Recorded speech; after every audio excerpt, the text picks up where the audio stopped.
Hey y'all, welcome back to another video. Today's video we're going to be making homemade croissant rolls. These are the ingredients that you're going to need. Very simple. You're going to need some warm water, active dry yeast, butter, egg, sugar, milk, salt, and all-purpose flour. So in a bowl you're going to put some warm water as well as your active dry yeast. This water that I put this dry yeast in was way too hot, and so it did not do what it needed to do. So in a bowl, I'm going to go ahead and add a 1/3 cup of sugar, 6 tablespoons of butter. I'm going to mix that up. Now in the recipe that I have linked below, I don't have unsalted butter. I'm using regular butter, so I just cut down on my salt. Now I'm adding in 2 eggs. And I'm going to give that a mix. Now your yeast, if it looks like this, it's not right. You need to make some more. The water was way too hot. So I switched to my handheld mixer because I wanted the eggs and the sugar and the butter to be more combined. So now I'm adding 1/4 teaspoon of salt. Now the recipe calls for 2 teaspoons of salt, but again, I don't have unsalted butter. I just added in a cup of warm milk, and this is what the yeast is supposed to look like. We're going to add it in now. The yeast is supposed to be like frothy, like on the top. If it looks like pancake mix that's very, very watery, then it's not right. You're going to need to redo it. So now I'm adding in 5½ cups of all-purpose flour. And I'm going to mix that. And once I get it mixed well enough, I'm going to switch to my hand and I'm going to knead it in. Now, if you need more flour, as you see it's real sticky, add more flour. And it should get to the point where when you're kneading it, it's no longer sticking to your hands as well as the bowl.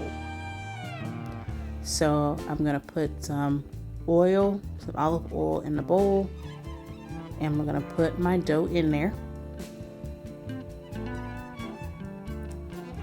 And you want to make sure the dough is coated in the oil so it doesn't dry out while it's about to rise in here for about 30 minutes. So once you get that kneaded in, you're going to cover it with a cloth and put it somewhere warm. I just set mine out on the counter with a cloth on it, and it rises just fine, and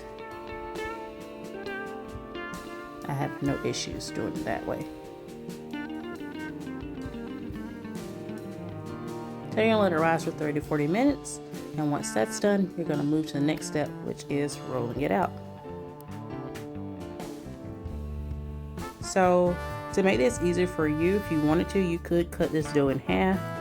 I didn't want to do that. I just went ahead and rolled out the whole thing, and I cut off the ends, and I did the ends separately. So by rolling it out this way, I kind of had like a perfect, I guess, rectangle.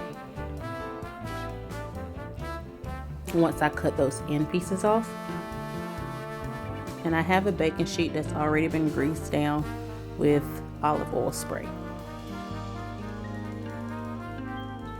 You're gonna need a pizza cutter, and so as you see, I'm cutting off the ends, and now I have a pretty good square, I guess you can say, a rectangle. Now don't discard those ends that you cut off, because you're gonna use those as well. You're gonna use everything. I just, cut those off to make it easier for me to try to make these cuts that I'm about to do as even as possible. So I'm going to use my pizza cutter and cut 3 rows.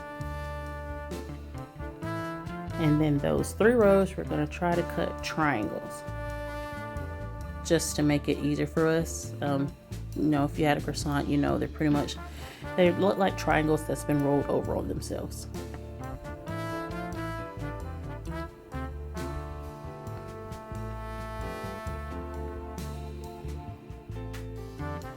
So don't do it from that end, do it from the long end, because it's not gonna really look like a croissant if you start from like the pointy end.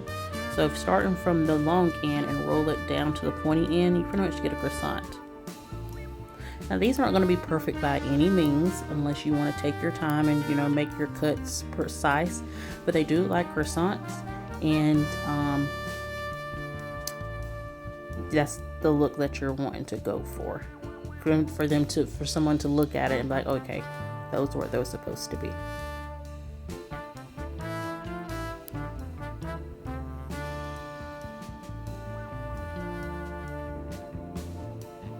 And when you roll these, you want to make sure that the pointy end, that's at the opposite end, is facing down toward the baking pan, not, you know, facing upwards.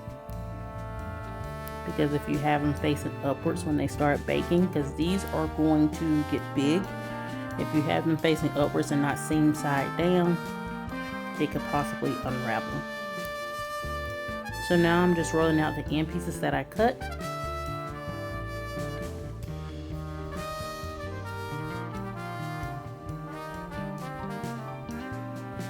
And we're going to cover this again, and we're going to let it rise for 30 minutes. After 30 minutes, they have gotten larger. You're going to preheat your oven at 350 degrees, and you're going to let them cook for 15 to 20 minutes. And this is what they look like when they're done. So I'm going to take some butter, and I'm brushing all of them with the butter.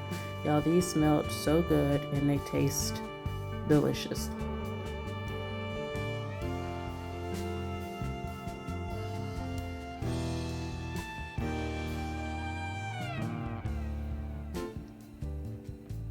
So after your butter has pretty much set and settled down on them, this is a close-up of what they look like. These are good. They're good hot, but you can also wrap them up in a paper towel for the next day and warm them up that way. Now they'll be just as good as the day that you made them. My whole family enjoyed these. My boys actually like dipping theirs in honey. So let me know in the comments down below if you decide to make these. Hope you enjoyed the video, and thanks for watching.